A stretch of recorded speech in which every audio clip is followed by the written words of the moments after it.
I've been very, very fortunate to have just a little bit of influence on a few young people through the years and stuff. And so I'm at a point now, some of them will come back to me with their kids and stuff. Oh, this was Mr. Wallace. He did this in my life, he did this and stuff. And they always feel this like sort of indebted, like they owe me something. And again, I go back to that same principle. You give it back to somebody else.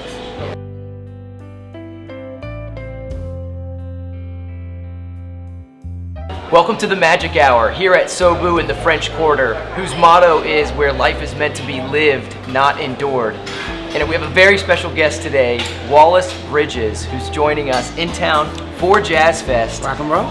Originally from New Orleans, born in New Orleans, yes, but now living in Fort Worth, Texas. All right.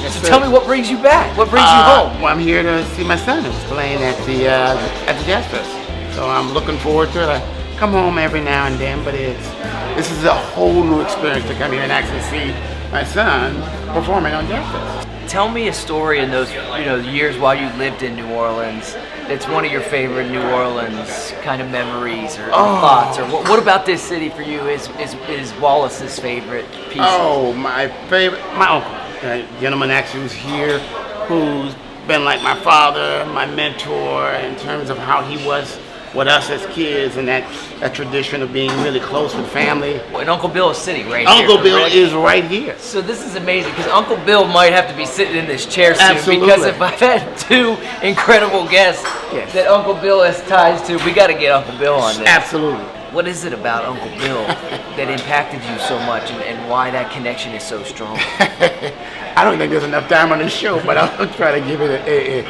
at a time in my life when, in the neighborhood that we grew up in, like I say, second Baron at that time, where we seen a lot of negative influence in the neighborhood. But he was that constant, consistent, that kind of thing that impacted my life. I found that even when my kids came along, he did the same thing. And I've got I call it second generation of kids because I've got younger kids now.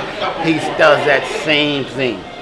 He's made such an impact on my son that when he first told me he was going to be at the Jazz Festival, he called me first and said, I got Uncle Bill some backseat tickets. What am I? I knew I was in there, but I just thought that he was that important to him. I got to ask, sure, parenting question as it relates to Leon. How was music incorporated in your upbringing? That's a funny story. I always share this. As a matter of fact, I was interviewed by a newspaper, and they said, "Was he musically inclined? Was he always?"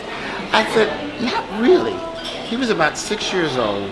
The movie Lion King had just come out, and we had actually got it on video, and it was playing. And I left the room, and I came back. I thought the video was still playing, and the little part where it goes, Hakuna Matata. I'm thinking it's the video playing, but it was him singing. So I walk into the room and I'm like, bro, I said, oh my God, my son can like really sing. So I told his mother and I'm like, oh, we're like pumped up. I said, man, this kid can really sing. So we had some people come over the house and stuff. And I said, guys, you're not gonna believe this. Listen to my son sing. I mean, he is just amazing. He was so shy. He did not open his mouth for almost, oh my God, 16 years, just about, because he was incredibly shy. And it wasn't until he did not sing, I never heard him sing again, until he was in college. And he comes up to me and says, Dad, I'm gonna start singing at open mic. I'm like, who are you gonna sing in front of? Because he was so shy. But that was an opportunity for him to kind of work on his craft. And the first time I heard him sing, I was just blown away. Again, I hadn't heard him sing since he was a kid. And I went to a place, it might have been 3 or 4 of us there. And I thought it was just the dad, and you're a dad, like that's my kid, Oh, yeah. I thought it was just the dad and me kind of feeling this way about how he sang. But the people who just fell in love with him and fell in love with his music. And the story goes that he had not had a musical background, didn't really start playing guitar or anything until he was, I think, about 20 years old. And I just watched his talent just blossom before my very eyes. And the most beautiful thing about him, and I mean I'm not just saying it because he's my son, he's the most humble kid you would ever imagine. What's so amazing, he stays in his even tempo. Yes. And I think that's what really helps him with his success, meaning that he doesn't get too high. One day we were talking on the phone, we might have been talking about 20 minutes, And at the end of the conversation, he goes, "Oh, by the way, I'm gonna be on Saturday Night Live." I was like, "Dude, we're talking about 45 minutes. That's a pretty big accomplishment." Yeah. Oh yeah, he'll call me up. He said, "Oh, by the way, I had lunch with Smokey Robinson." And it would always come at the end of the conversation. Wow. The only time I've ever seen him really excited when he called me, says, and this was right before they actually announced it. He said, "Dad, I'm gonna be singing for the president." I said, "What president?" "The president of the United States." I said, "You gotta be kidding me." For him, that was like really, because he stays in there, and again, this even tempo, which I think, like, again, helps him, that he doesn't get too full of himself, doesn't get the big head, doesn't get I'm hoo-hoo and all that stuff. So, and that goes back to the river. And I don't know if you've ever seen the video. It is just so moving how this chaos and this inner city and the music, and it kind of brings the community together. That was just like, it was just amazing to me. And again, I know that's probably the bad in me, but he was nominated again for Best Video. And he called me up and he said, "Oh, Dad, I got nominated again." And he goes, "But I'm up against Beyonce." I went, "Good luck, son." Oh, wow. Anyway, Wow. So You said you're working with homeless youth in the Fort Worth, Texas area. Is correct. that correct? That's correct. And what drew you to this profession, and what kind of drives you? I've always been connected with kids, a lot of it because of the men that were in my family, particularly my uncle.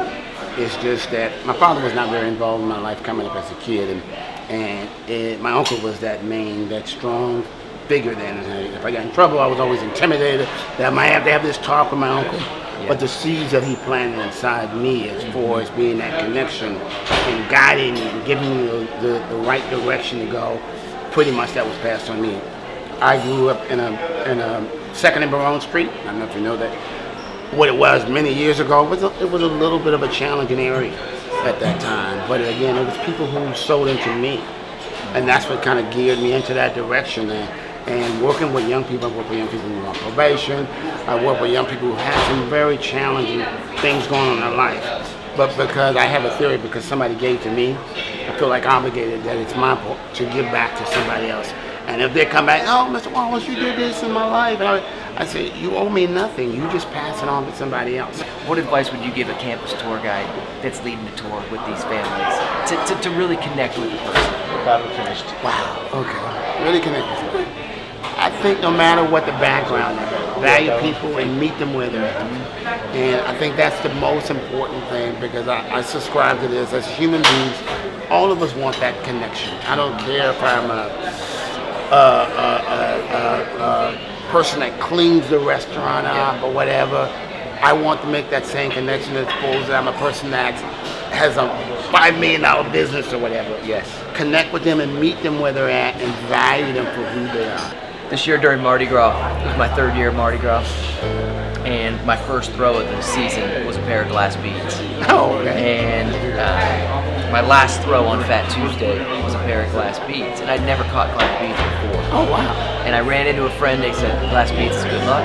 Oh. 2017 is going to be a great year for you." Oh, right. 2017 is the launch of the Magic Hour, so everybody that sits in this chair, Oh, wow. I I've get my own. bestowed Okay, cool. your own glass beads that you can Wow. rock to. So I can tell Fort Worth I got the glass beads. Exactly. It's an honor. No, and thank you, brother. pleasure. Appreciate it. This was very special.